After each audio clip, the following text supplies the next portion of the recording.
টুকি টুক টুক টুকি। কি? আসলে বাড়ি থেকে আমাকে বের করে দিছে।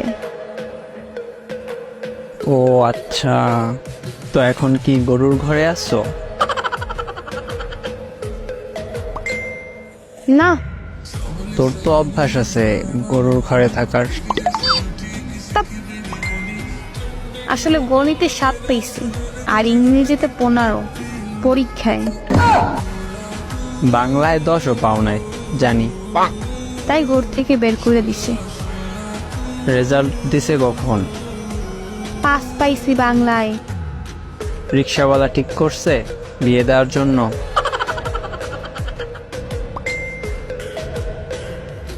আজকে সকালে রেজাল্ট দিছে, তাও মায়ের কাছে ফোন দিয়ে স্যারে বলছে